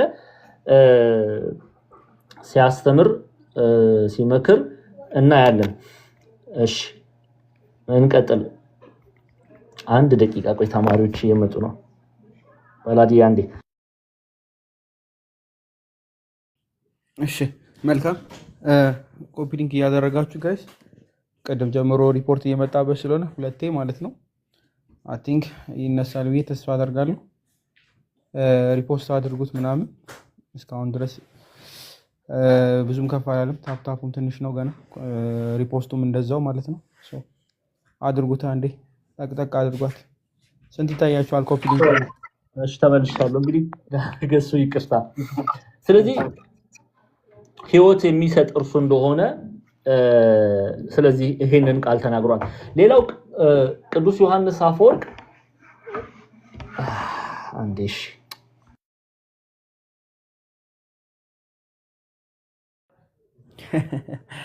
እሺ ኮፒ ሊንኩ ግን እንዳይረሳ። ኮፒ ሊንክ ገና 6000 ነው። ባይዘ አለመዘጋቱ ራሱ ተአምር ነው፣ የእግዚአብሔር ተአምር ነው የምር እንጂ እኛ ሁለቴ ሪፖርት እንዲገብቶበት አይ ዶንት ኖ መቀመጡ ራሱ ተአምር ነው። ምክንያቱም ቁጭ ነው ያለው ምንም ነገር ያረጋች ነገር የለምና ሰው እንዲመጣ እንዲማር አንፈልግም ብዬ አስባለሁ አሁን ባለው ሁኔታ። ምክንያቱም የሪፖስት እያደረግን ነው አይደለም ምናምን ኮፒ ሊንክ እያደረግን ነው አይደለም። እሺ እንቀጥል። በጣም ይቅርታ። ሌላው ይሄን ክፍል በተመለከተ ቅዱስ ዮሐንስ አፈወርቅ ብቻ አይደለም ሌሎችም አባቶች የሚያነሱት ሐሳብ አለ። እንደ አብነት ቅዱስ ዮሐንስ አፈወርቅን አነስተን እንመለከታለን። ለምን ጌታችን መራችን ኢየሱስ ክርስቶስ አልሞተችም ተኝታለች እንጂ አልሞተችም አላቸው የሚለውን ክፍል ያነሳና ሊቁ ሞትን እንዳንፈራ እያስተማረን ነው። ከዚህ በኋላ ሞት ሳይሆን እንቅልፍ ይሆናልና ብሏል ብሎ ያስቀምጣል ሊቁ ቅዱስ ዮሐንስ አፈወርቅ። ስለዚህ በክርስቶስ የሚያምኑ ሞትን ይፈሩ ዘንድ እንደማይገባ እሱ ሕይወትን የሚሰጥ the grantor of life ሕይወትን የሚሰጥ እርሱ እንደሆነ ሞትን ክርስቲያኖች ይፈሩ ዘንድ የተገባ እንዳልሆነ ሞትን እንዳይፈሩ አልሞተችም ብሎ ተናገር ይላል ሊቁ ቅዱስ ዮሐንስ አፈወርቅ። ስለዚህ ገብቶም ስለምን ትጫጫላችሁ ታለቅሳላችሁ ብላቴናይቱ ተኝታለች እንጂ አልሞተችም አላቸው። በእርሱ የሚያምን በክርስቶስ በእውነት የሚያምን አይሞትም ሕያው ነው የሚሆነው። እኔ ሙታን አምላክ ሳይሆን የሕያዋን አምላክ ነኝ ብሎ እንደተናገረ ሞትን ድል እንደሚያደርጉ ሞትን አልፈው እንደሚኖሩ በክርስቶስ ኃይል በስጋ እንኳን ቢለዩ ከዚህ እንኳን ቢለዩ ሞትን ድል አድርገው እንደሚነሱ ሲገልጽላቸው አልሞተችም ብሎ ተናገራቸው። ቁጥር 40 ላይ በጣምም ሳቁበት ይላል።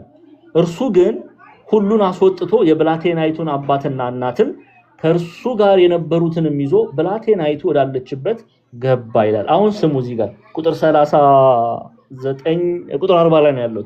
በጣምም ሳቁበት። ይሄንን ሲናገር እንግዲህ ጋይስ ዲያቆን አንዴ ዛሬ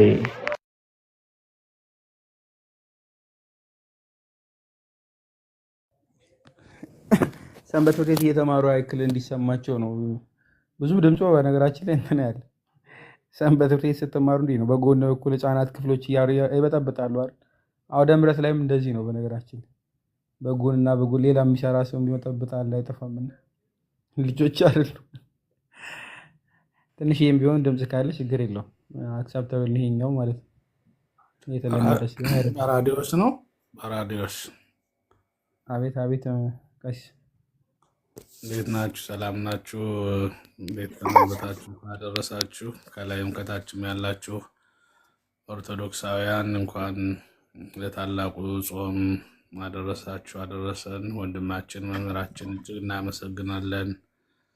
በዚህ ሰዓት የሚሰጠው ቀለል ያለ ሊገባን የሚችል በተለይ ደግሞ በዚህ ወቅት የሚዘራውን የአራሙቻ ዘር በትክክል ሊነቅል የሚችል ማስረጃ ነው እየሰጠን ያለና እኛ እዚህ ያለን ሰዎች ደግሞ የድርሻችን መወጣት አለብን። ዙሪያውን በታችን በላይ የሚከቡ ስለማይጠፉ ታብ ማድረግን፣ ሸር ላይ ኮፒ ማድረግን እና ሌሎችንም የመሳሰሉትን መርሳት የለብንም። ሰው እየጨመረ ነው መሄድ ያለበት ብዬ ለማሳሰብ ነው ወንድማችን በመሃል የገባሁኝ። በጣም ልዩ ደስ የሚል ትምህርት ነው እየተማርን ያለ ነው። እንቀጥል፣ እንበርታ። መሀል ላይ የሚያቆራርጥ ነገር እንዳይኖር ለማለት ያህል ነው። እንግዲህ ተመልሻለሁ። በጣም በጣም በጣም ይቅርታ። እንግዲህ ያው ዲያቆን ፕሊዝ ጎ አውት እንዳይመጡ ዝጋ። ቤተክርስቲያን ስለሆንኩ ነው። በጣም ይቅርታ ይደረግልኝ። ሌላ ጊዜ ሌላ ቦታ መፈለግ አለብኝ። በጣም ይቅርታ። ወደ ትምህርታችን እንሂድ። እሺ። ስለዚህ በጣምም ሳቁበት። እርሱ ግን ሁሉን አስወጥቶ የብላቴናይቱን አባትና እናትም ከእርሱ ጋር የነበሩትንም ይዞ ብላቴናይቱ ወዳለችበት ገባ ይላል። አሁን አስተውሉ። ጌታችን መድኃኒታችን ኢየሱስ ክርስቶስ ሲገባ እያለቀሱ ነበረ። በሐዘን ላይ ነበሩ፣ በለቅሶ ላይ ነበሩ። ይሄ የሚናገረው መሞቷን ነው እና አልሞተችም፣ ተኝታለች እንጂ አልሞተችም ሲላቸው በጣምም ሳቁበት። እርሱ ግን ሁሉን አስወጥቶ የብላቴናይቱን አባትና እናትን ከእርሱ ጋር የነበሩትንም ይዞ ብላቴናይቱን ወዳለችበት ገባ ይላል። ይሄ ምን ነው የሚናገረው? እዚህ ጋር አሁን ትልቅ ሚስጥር እንማራለን። አስተውሉ። እነማንን ነው ያስወጣው? ያስወጣው የሳቁበትን ቃሉን ያልተቀበሉ ያሾፉ፣ አልሞተችም ሲላቸው ምን ማለት እንደሆነ ያልተረዱ፣ የሳቁበትን ያላመኑትን ምን አደረገ? ውጡ አላቸው። ከዛ ይቀጥልና እርሱ ግን ሁሉን አስወጥቶ የብላቴናይቱን አባትና እናትን ከእርሱ ጋር የነበሩትንም ይዞ ብላቴናይቱ ወዳለችበት ገባ ይላል። ይሄ ምንን የሚናገረው? በእርሱ መድኃኒትነት፣ በእርሱ ሕይወት ሰጪነት የሚያምኑት ብቻ ትንሣኤ ሙታንን እንደሚመለከቱ የሚናገር ክፍል ነው። በደንብ አድርገን እናስተውል። አስቀድመን በክርስቶስ ኢየሱስ የማያምኑ ሕይወት የላቸውም፣ ሕይወትን አያዩም። ይህንን በዮሐንስ ወንጌል ምዕራፍ 11 ቁጥር 25 ላይም ዮሐንስ ወንጌል ምዕራፍ 11 ቁጥር 25 ላይ እንዲህ የሚል ኃይለ ቃል አለ። እሺ፣ ኢየሱስም ትንሣኤ ሕይወት እኔ ነኝ፣ የሚያምንብኝ ቢሞት እንኳን ሕያው ይሆናል። የሚያምንበት ነው፣ በክርስቶስ ኢየሱስ የሚያምን ነው ሕይወትን የሚያገኘው። እነዛ ግን ተሳለቁበት። አልሞተችም ሲላቸው አሾፉበት፣ ሳቁበት። ስለዚህ ምን አለ? አስወጥቶ ይዞ የገባው ወደ እርሱ የቀረቡትን የእርሱን እርዳታ የጠየቁትን ልጃችንን ፈውስልን ብለው ምልጃን ያቀረቡትን በእርሱ የሚያምኑትን ይዞ ይሄንን ተአምር ይሄንን ድንቅ ለማድረግ ወደ ብላቴናይቱ ወዳለችበት ገባ ብሎ ጽፎልናል ማርቆስ። በጣምም ሳቁበት። እርሱ ግን ሁሉን አስወጥቶ የብላቴናይቱን አባትና እናት ቀርበው ልጃቸው ትፈወስላቸው ዘንድ ጠይቀዋልና አባቷ ጠይቋልና ከዛስ ከእርሱ ጋር የነበሩትን ይዞ የሚያምኑትን ይዞ በእርሱ የሚያምኑትን ይዞ ደቀ መዛሙርቱን ይዞ ወደ ብላቴናይቱ ወዳለችበት ገባ ይላል። ይሄ የሆነበት ምክንያት ይሄ ታምሩ የሚያዩት በእርሱ የሚያምኑ ብቻ መሆናቸውን እንረዳለን። ለዚህ ነው ቅዱስ ዮሐንስ በሁለተኛ ዮሐንስ መልእክቱ ምዕራፍ 1 ቁጥር 9 ላይ ለሚወጣ ሁሉ በክርስቶስ ትምህርትም ለማይኖር ሰው አምላክ የለውም ይላል። በክርስቶስ ትምህርት ለሚኖር አብና ወልድ አሉት። ስለዚህ ኢየሱስ ክርስቶስን በትምህርቱ የማይመላለስ ሲጀምር አምላክ የለውም። ሲጀምር ሕያው የሚለውን ቃል ለእንደዚህ አይነት ሰው አንጠቀምም። ዘላለማዊ ሕይወትን አያገኝም። ቤዚክሊ ሰው በክርስቶስ ማመን መቻል አለበት። ዮሐንስ ወንጌል ምዕራፍ 3 ቁጥር 16 ላይም የተገለጠው እውነት ይሄ ነው። በታላቁ የአብይ ጾም የመጀመሪያው ሳምንት ዘወረደ ብለን ያየነውም ቤተክርስቲያንም ልጆቿን የምታስተምረው ይሄንን እውነት ነው። እንዳትገቡ ፕሊዝ፣ ዲያቆን ሂዱ በእናታችሁ ፕሊዝ ጎ።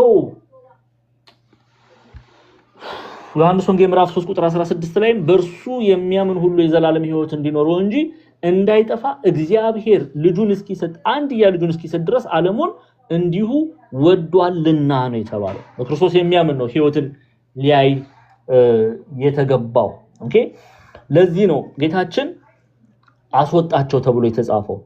በቃ ይሄ በሱ ላይ የሳቁ በቃሉ ላይ የሳቁ በቃሉ ላይ ያሾፉ ሕይወትን ማየት የተገባቸው እነሱ አይደሉምና። በሕይወታችንም እንዲህ ነው የሚሆነው። በነገራችን ላይ የእግዚአብሔርን ቃል አንቀበልም ስንል፣ በእግዚአብሔር ቃል እውነት አንመላለስም ስንል፣ ቃሉን አናደምጥም ስንል ከየት እንወጣለን? ከሕይወት እንወጣለን። ከእግዚአብሔር መንግስት እንወጣለን።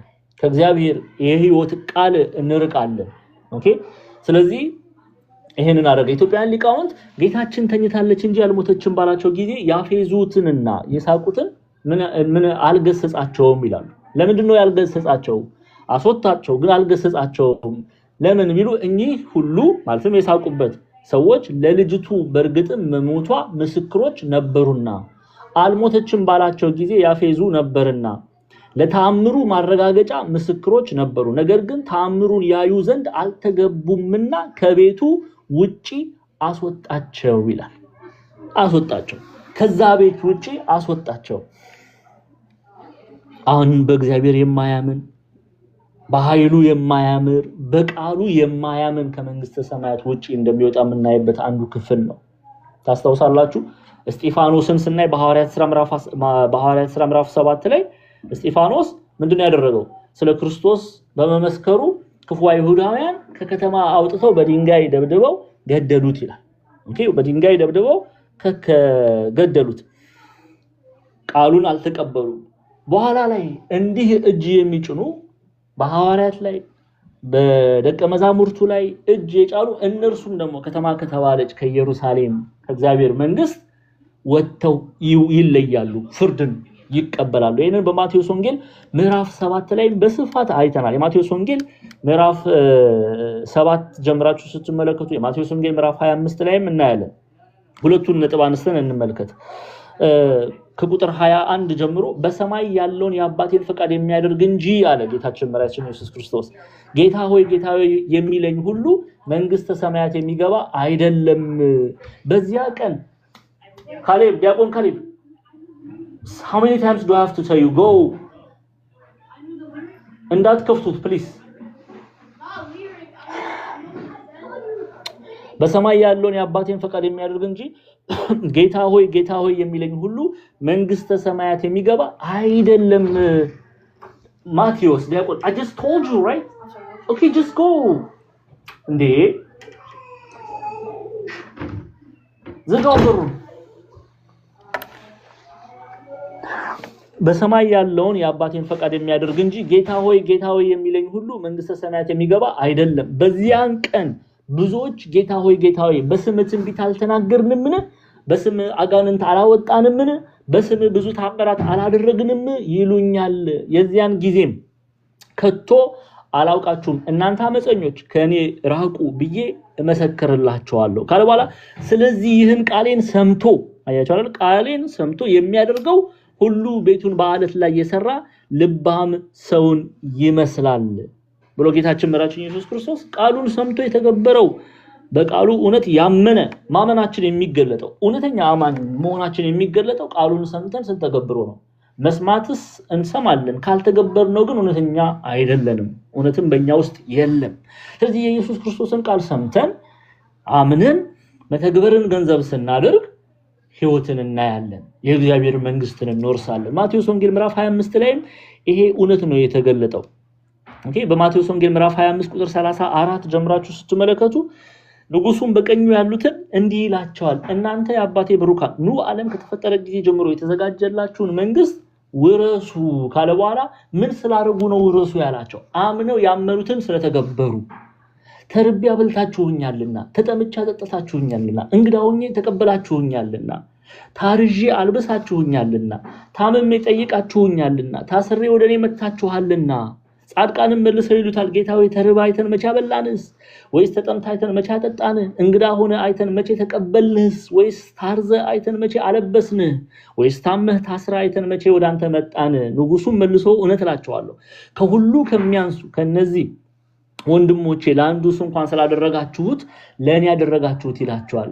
በዚያን ጊዜ በግራ ያሉትን ደግሞ ይላችኋል እናንተ ርጉማን ለሰይጣን ለመላእክቱ ለተዘጋጀ ወደ ዘላለም እሳት ከእኔ ሂዱ።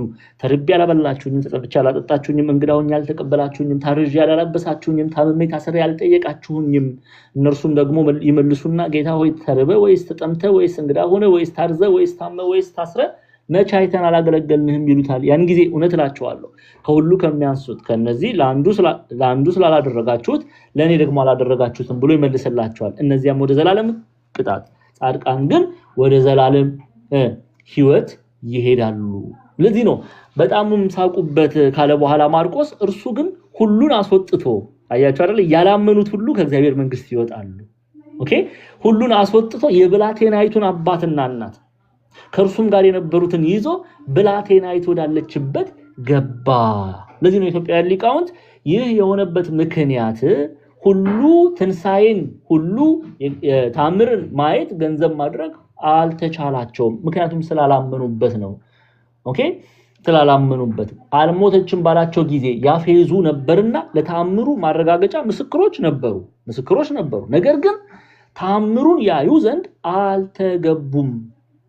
ኦኬ አላመኑምና ስለዚህ ከቤት ውጪ አስወጣቸው። ሚስጥሩ እንዲህ ነው። ለዚህ ነው በእግዚአብሔር ያላመነ ቤት ከተባለ እግዚአብሔር መንግስት እንደሚወጣ እንደሚፈርድ የምንመለከተው። ማቴዎስ ዮሐንስ ወንጌል ምዕራፍ 5 ላይም እንደሚነግረን አባ አንድስ እንኳን አይፈርድም፣ ፍርድን ሁሉ ለማን ሰጠው? ለወልድ። ስለዚህ ወልደ እግዚአብሔር ፍርድን ሲያስተላልፍ በእርሱ ያላመኑበት ይወጣሉ፣ ከእግዚአብሔር ቤት ከእግዚአብሔር መንግስት ይወጣሉ። ለዛ ነው ያስወጣቸው። እዛው ቁጥር 41 ላይ የብላቴናይቱም እጅ ይዞ ጣሊታ ቁሚ አላት። ፍቺውም አንቺ ብላቴና ተነሺ እልሻለሁ ነው። ብላቴናይቱም የ12 ዓመት ልጅ ነበረችና ወዲያው ቆማ ተመላለሰች፣ ወዲያውም ታላቅ መገረም ተገረሙ ይላል። እቺ ብላቴና ጌታችን መድኃኒታችን ኢየሱስ ክርስቶስ ተነሺ ሲላት ተነሳች፣ ሕይወትን አገኘች። ኦኬ ቆማ ተመላለሰች።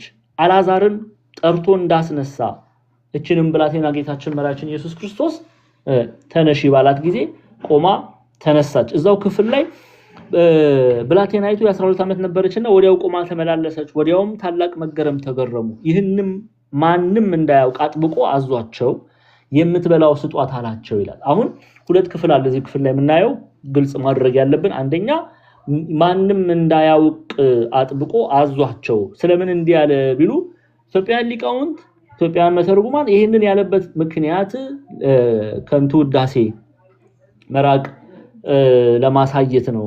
የምትበሏ ስጧት ማንም እንዳያውቅ አጥብቆ አዘዛቸው ማለቱ ከከንቱ ውዳሴ እንርቅ ዘንድ ምሳሌ ሆኖ ሲያስተምረን ነው። እኛ መንፈሳዊ ስራን ከሰራን በኋላ ውዳሴ፣ የሰውን ጭብጨባ ገንዘብ ማድረግ መሻትን ከኛ ማራቅ መቻል አለብን። እግዚአብሔር አምላክ ይሰራል፣ በሐዋርያት ዘንድ ሰርቷል። ኦኬ አሁንም እግዚአብሔር አምላክ ይሰራል በወደደው። ግን በእኛ መንፈሳዊ ስራ ሲሰራ እግዚአብሔር አምላክ በእኛ ላይ ክንዱን ሲገልጥ እኛ ምን ማድረግ መቻል አለብን? ውዳሴ ከንቱ መናፈቅ መቻል አለብን ወይ? አይ የለብንም። ከውዳሴ ከንቱ መራቅ እንደሚገባ ሲያስተምር ማንም እንዳያውቅ አጥብቆ አዘዛቸዋል ይላል። ይቀጥሉና የምትበላው ስጧት ደግሞ ይላል። የምትበላውን ስጧት ማለቱ ምን ማለት? ለምንድን ነው ይሄንን የተናገረው? እንግዲህ የምትበላው ስጧት ከታምሩ ታላቅነት ሰዎች በምትሃት ነው ኦኬ ይሄ የተደረገው ወይም ደግሞ መንፈስ እንጂ እውነተኛ የሆነ ታምር ወይም እውነተኛ አልተነሳችም የሚሉ ከሳሾች እንዳይኖሩ ምግብ ስጧት አለ። ታስታውሳላችሁ በሉቃስ ወንጌል ምዕራፍ 24 ላይ የሉቃስ ወንጌል ምዕራፍ 24 ከቁጥር 36 ጀምሮ እስቲ እንመልከተው። ጌታችን መድኃኒታችን ኢየሱስ ክርስቶስ ከትንሣኤ በኋላ ምንድነው ያደረገው? በአባቱ ፈቃድ፣ በራሱ ፈቃድ፣ በመንፈስ ቅዱስ ፈቃድ ሞትን ድል አድርጎ ሲነሳ ለደቀ መዛሙርቱ ቀርቦ እነሱ ደንግጠው መንፈስ ያዩ መሰላቸው ተብሎ ተጽፏል። ቃል በቃል ቃሉን ላንብብላችሁ። በቁጥር 36 ስትመለከቱ ይህንም ሲነጋገሩ ኢየሱስ ራሱ በመካከል ቆመ፣ ሰላም ለእናንተ ይሁን አላቸው። ነገር ግን ደነገጡና ፈሩ፣ መንፈስም ያዩ መሰላቸው። ፕሊዝ ክሎዝ ጎ ቱ ቀሲስ። ነገር ግን ደነገጡና ፈሩ፣ መንፈስም ያዩ መሰላቸው። እርሱም ስለምን ትደነግጣላችሁ? ስለምንስ ሐሳብ በልባችሁ ይነሳል አላቸው። እኔ ራሴ እንደሆንኩ እጆቼን እግሮቼን እዩ። በእኔ እንደምታዩት መንፈስ ስጋና አጥንት የለውምና እኔን እንዳሳችሁ እዩ አላቸው። ይህንም ብሎ እጆቹንና እግሮቹን አሳያቸው። እነርሱም ከደስታ የተነሳ ገና ስላላመኑ ሲደነቁ ሳሉ በዚህች አንዳች የሚበላ አላችሁን አላቸው። እነርሱም ከተጠበሰ ዓሣ አንድ ቁራጭ ከማር ወለላም ሰጡት። ተቀብሎም በፊታቸው በላ። ይህንን ያደረገበት ምክንያት መንፈስ ያዩ መስሏቸው ስለደነገጡ፣ በጊዜው ደግሞ እንዲህ ምትሃታዊ በሆነ መልኩ ድንቅ ይደረግ ነበረ። ስለዚህ ታስታውሳላችሁ ሐዋርያት ሥራ ምዕራፍ 8 ላይ የሐዋርያት ሥራ ምዕራፍ 8 ላይ ስለ ሲሞን ታሪክ ሲሞን በፊልጵስዩስ አስቀድሞ ሲሞን በሰማሪያ ፊልጶስ ከመምጣቱ በፊት አስቀድሞ በምትሃት ድንቅ ያደርግ ነበረ። ብዙ ሰዎችን ያስደምም ነበር፣ ያስገርም ነበር፣ ያስደነግጥ ነበር እና ብዙ ጠንቋዮች ምትሃት የሚያደርጉ ሰዎች በዘመኑ ነበሩ እና ጌታችን መድኃኒታችን ኢየሱስ ክርስቶስ ይሄ እውነተኛ የሆነ ድንቅ መሆኑን እውነተኛ የሆነ ብላቴናይቱ ከሞት መነሳቷን መንፈስ እንዳልሆነች ሊያሳውቅ ስለፈለገ ምግብ ስጧት። መንፈስ መቼም ምግብ ይበላል ብለው አይናገሩ። ኦኬ መንፈስ መዳሰስ ይችላል ብለው ሊናገሩ አይችሉም። ስለዚህ ቁጥር 42 እና 43 ላይ ብላቴናይቱም የ12 ዓመት ልጅ ነበረችና ወዲያው ቆማ ተመላለሰች። ወዲያውም ታላቅ መገረም ተገረሙ። ደግሞ ቁጥር 43 ላይ ይህንን ማንም እንዳያውቅ አጥብቆ አዟቸዋል። የምትበላው ደግሞ ስጧት አላቸው። የምትበላው ስጧት ያላቸው ምክንያት መንፈስ እንዳልሆነች በእውነት ከሙታን መካከል እንደተነሳች ያውቁ ይረዱ ዘንድ የምትበላው ስጧት አላቸው። ይህንን ብዙ የቤተክርስቲያን አባቶች የሚስማሙበት በተለይ የማርቆስ ምዕራፍ 5ን በተረጉሙበት ክፍል የሚስማሙበት ሐሳብ ነው።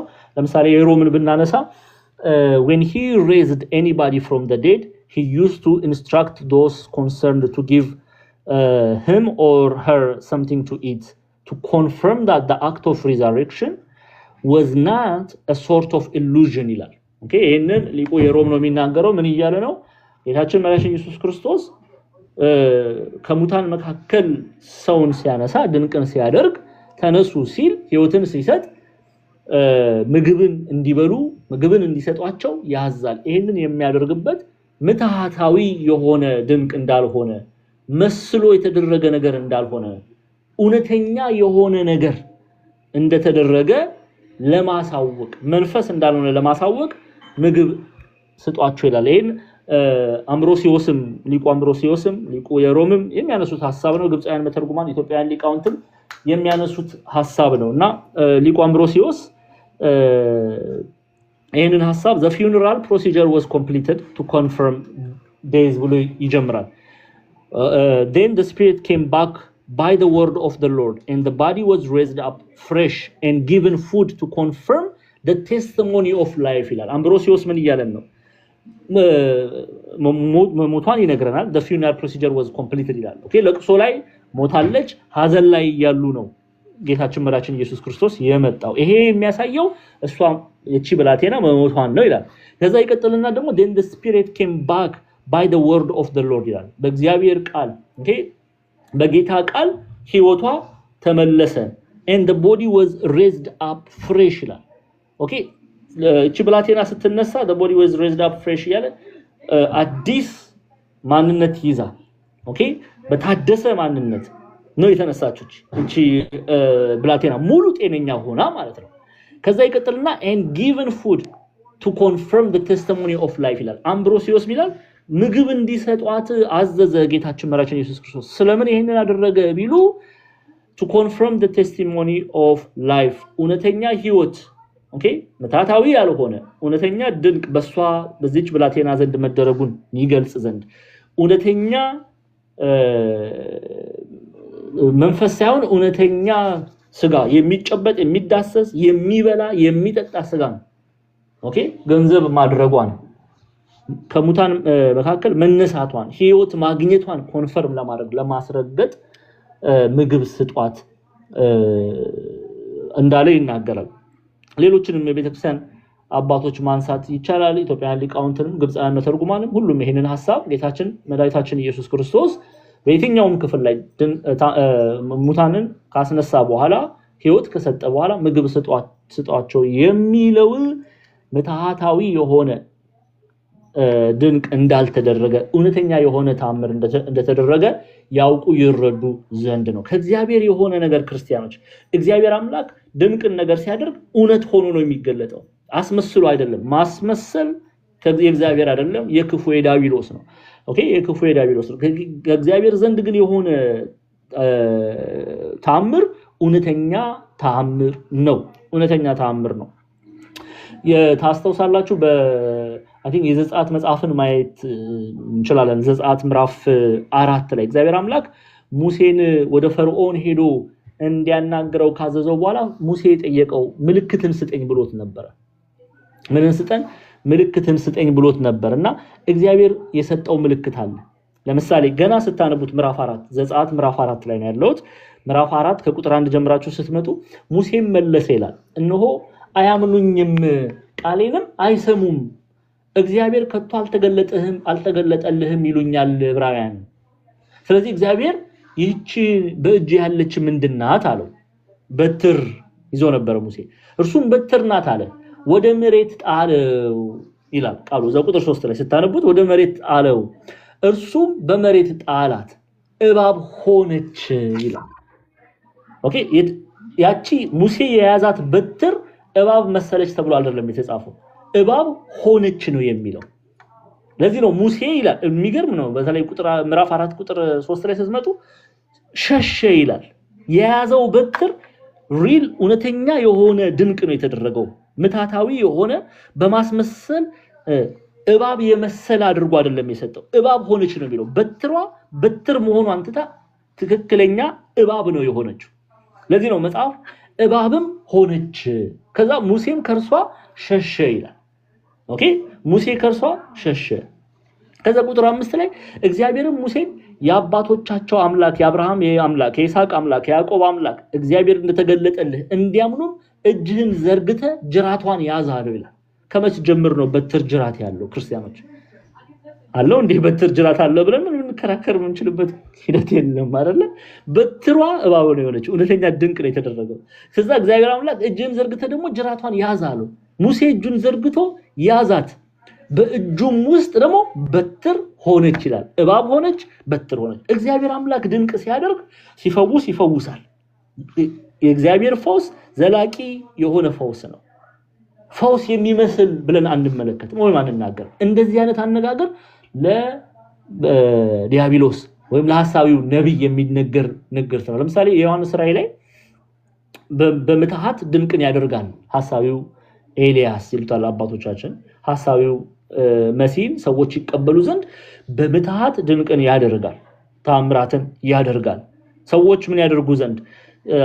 ሐሳዊው መሲህን መሲህ ነው ብለው ይመለከቱ ዘንድ፣ ኦኬ አምላክ ነው ብለው ይመለከቱ ዘንድ ኦኬ ታላላቅ ምልክቶችን ያደርጋል። ይሄ ምልክት ግን እውነተኛ ምልክት አይደለም። አቦ በትርጓሜ ላይ በምትሃት ብለው ያስቀምጡታል። ኦኬ በምትሃት ድንቅን ያደርጋል፣ በማስመሰል ከእግዚአብሔር ዘንድ ያልሆነ ኦኬ ድንቅን ያደርጋል። ግን ጌታችን መራችን ኢየሱስ ክርስቶስ እውነተኛ የሆነን ህይወት እውነተኛ ህይወትን የሚሰጥ እርሱ እንደሆነ ያውቁ ዘንድ በማርቆስ ወንጌል ምዕራፍ 5 ፍጻሜ ላይ ምግብ ስጧት ለዚች ብላቴና ብሎ ተናገረ። ይሄንን የተናገረበት ምክንያት እውነተኛ መንፈስ ሳትሆን እውነተኛ ድንቅ እውነተኛ ታምር ገንዘብ ማድረጓን ሰዎች ይረዱ ዘንድ የምትበላው ስጧት አላቸው ብለው አባቶቻችን ያስቀምጣሉ። ይህንን ማንም እንዲያውቅ አጥብቆ አዟቸው የምትበላው ስጧት አላቸው። ለምን አጥብቆ አዘዛቸው የተባለበት ክፍል ለኔና ለእናንተ ምሳሌ ይሆን ዘንድ ትምህርትን ያስተምረን ዘንድ እኛ መንፈሳዊ ስራን እግዚአብሔር አምላክ እኛን ተጠቅሞ መንፈሳዊ ስራን ቢሰራ ከውዳሴ ከንቱ ንርቅ ሊያስተምረን ቤዛ ሊሆነ። በነገራችን ላይ ጌታችን መራችን ኢየሱስ ክርስቶስ ጸልየ ተብሎ ተጽፏል በመጽሐፍ ቅዱስ ላይ። እሱ ጸሎት የሚቀበል ስለምን ይጸልያል? ለምን ይጸልያል ቢሉ ለኔና ለእናንተ ቤዛ ይሆነን ዘንድ ምሳሌ ይሆነን ዘንድ ጸልየ ተብሎ ተነገረ። አሁንም ደግሞ ሲያስተምረን በእኛ ላይ መንፈሳዊ ስራ ቢሰራ ውዳሴ ከንቱን ገንዘብ እንዳናደርግ ማንም እንዳያውቅ አጥብቆ አዘዛቸው ተብሎ ተገልጧልና ከዚህ በጠቅላላ የምንማረው ምንድነው? በሰው በክርስቶስ ኢየሱስ ሲያምን በእውነት ሲያምን ሕያው እንደሚሆን እንደማይሞት ትንሣኤ ሙታን እንዳለ ሲገልጽ ነው። ሐዋርያው ቅዱስ ጳውሎስ ደግሞ የስብከታችን መሰረት አድርጎ በአንደኛ ቆሮንቶስ ምዕራፍ 15 ላይ ስለ ትንሣኤ አስቀምጦልናል። አንደኛ ቆሮንቶስ ምዕራፍ 15ን ስትመለከቱ እንዲህ ብሎ ይጀምራል። ወንድሞች ሆይ የሰበኩላችሁን ደግሞም የተቀበላችሁትን በእርሱ ደግሞ የቆማችሁበትን በእርሱም ደግሞ የምትድኑበትን ወንጌል አሳስባችኋለሁ። በከንቱ ካላመናችሁ በቀር ብታስቡ በምን ቃል እንደሰበኩላችሁ አሳስባችኋለሁ ይላል። እኔ ደግሞ የተቀበልኩትን ከሁሉ በፊት አሳልፌ ሰጠኋችሁ እንዲህ ብዬ መጽሐፍ እንደሚል ክርስቶስ ስለ ኃጢአተኞች ሞተ ተቀበረም፣ መጽሐፍም እንደሚል በሶስተኛው ቀን ተነሳ። ኦኬ ለኬፋም ታየ፣ በኋላም ለ12ቱ፣ ከዚያም በኋላ ከ500 ለሚበዙ ወንድሞች በአንድ ጊዜ ታየ። ከነርሱም የሚበዙት እስካሁን አሉ፣ አንዳንዶች ግን አንቀላፍተዋል። ከዚያ በኋላ ለያዕቆብ፣ ኋላም ለሐዋርያት ሁሉ ታየ። ከሁሉም በኋላ እንደ ጭንጋፍ ለመሆን ለእኔ ደግሞ ታየ። እኔ ከሐዋርያት ሁሉ የማንስነኝና የእግዚአብሔር ቤተክርስቲያን ስላሳደድኩ ሐዋርያ ተብዬ ልጠራ የማይገባኝ፣ ነገር ግን አለ በእግዚአብሔር ጸጋ የሆንኩ እኔ ነኝ። ለእኔም የተሰጠኝ ጸጋ ከንቱ አልነበረም፣ ከሁላቸው ይልቅ ደከምኩ። ዳሩ ግን ከኔ ጋር ያለው የእግዚአብሔር ጸጋ ነው እንጂ እኔ አይደለሁም። እንግዲህስ እኔ ብሆን እነርሱ ቢሆኑ እንዲሁ እንሰብካለን፣ እንዲሁም አመናችሁ። ክርስቶስ ከሙታን እንደተነሳ የሚሰብክ ከሆነ ግን ከናንተ አንዳንዶች ትንሣኤ ሙታን የለም እንዴት ይላሉ? ትንሣኤ ሙታንስ ከሌለ አለ ተመልከቱ፣ ክርስቶስ አልተነሳም። የኔና የናንተ ትንሣኤ ሙታን የተረጋገጠው ክርስቲያኖች በክርስቶስ ከሙታን መካከል ሞትን ድል አድርጎ በመነሳቱ በፈቃዱ በአባቱ ፈቃድ በመንፈስ ቅዱስ ፈቃድ በመነሳቱ የኔና የናንተ ትንሣኤ ሙታን ተረጋግጧል። ክርስቶስ ካልተነሳ ይላል ቁጥር 14 ላይ ክርስቶስም ካልተነሳ እንግዲያስ ስብከታችን ከንቱ ነው፣ እምነታችን ደግሞ ከንቱ ናት ይላል። የስብከታችን መሰረቱ ትንሣኤ ሙታን ነው። ኦኬ ክርስቶስ ኢየሱስ ከሙታን መካከል ሞትን ድል አድርጎ ባይነሳ ስብከታችን ከንቱ ነው፣ እምነታችሁም ደግሞ ከንቱ ናት። ደግሞ ክርስቶስ አስነስቶታል ብለን በእግዚአብሔር ላይ ስለመሰከርን ሐሰተኞች የእግዚአብሔር ምስክሮች ሆነን ተገኝተናል። ሙታን ግን የማይነሱ ከሆነ እርሱ አላስነሳውም። ሙታን የማይነሱ ከሆነ ክርስቶስ አልተነሳም። ክርስቶስ ካልተነሳ እምነታችሁ ከንቱ ናት፣ እስካሁን ድረስ በኃጢአት አላችሁ ካለ በኋላ እንግዲያስ በክርስቶስ ያንቀላፉት ደግሞ ጠፍተዋል። በዚህች ሕይወት ብቻ ክርስቶስን ተስፋ ያደረግን ከሆነ ከሰው ሁሉ ይልቅ ምስኪኖች ነን። አሁን ግን አለ ተስፋችን የኔና የናንተ ተስፋ ሕይወትን የሚሰጠው ክርስቶስ ሞትን ድል አድርጎ ተነስቷል። ስለዚህ ተስፋችን ምንድነው? አሁን ግን ክርስቶስ ላንቀላፉት በኩራት ሆኖ ከሙታን ተነስቷል። ሞት በሰው በኩል ስለመጣ ትንሣኤ ሙታን በሰው በኩል ሆኗልና ሁሉ በአዳም እንደሚሞቱ እንዲሁ ሁሉ በክርስቶስ ደግሞ ምን ይሆናሉ አለ ሕያዋን ይሆናሉ። በእርሱ የሚያምኑ ሕያዋን ይሆናሉ ሕይወት እንዳላቸው። ይሄ ደግሞ የስብከታችን መሰረት እንደሆነ ሐዋርያው ቅዱስ ጳውሎስ በአንደኛ ቆሮንቶስ መልእክቱ ምዕራፍ 15 ላይ ያስተምረናል። ስለዚህ የማርቆስ ወንጌል ፍጻሜ ምዕራፍ 5 ፍጻሜ ሕይወትን የሚሰጥ ኢየሱስ ክርስቶስ እንደሆነ ትንሣኤ ሙታን በእርሱ እንዳለ እንድናቅ እንድንረዳ ማርቆስ እንዲህ ባለ አገላለጥ ገልጦ ይጽፍልናል። ስለዚህ ሕይወት ያለው በክርስቶስ እንደሆነ አውቀን በእርሱ አምነን በቃሉ አምነን በእውነት እንድንመላለስ እግዚአብሔር አምላክ ይርዳን። ያስተማረን የገሰጸን የቅዱሳን አባቶቻችን አምላክ ጌታችን አምላካችን አባታችን መድኃኒታችን ሕይወታችን ኢየሱስ ክርስቶስ ስሙ ከአጥናፍ እስከ አጥናፍ የከበረ የተመሰገነውን እጅጉን የምንወዳት እናታችን ቅድስት ድንግል ማርያም ጸሎቷ መልጃዋ እና ከእናንተ ጋር ይሁን።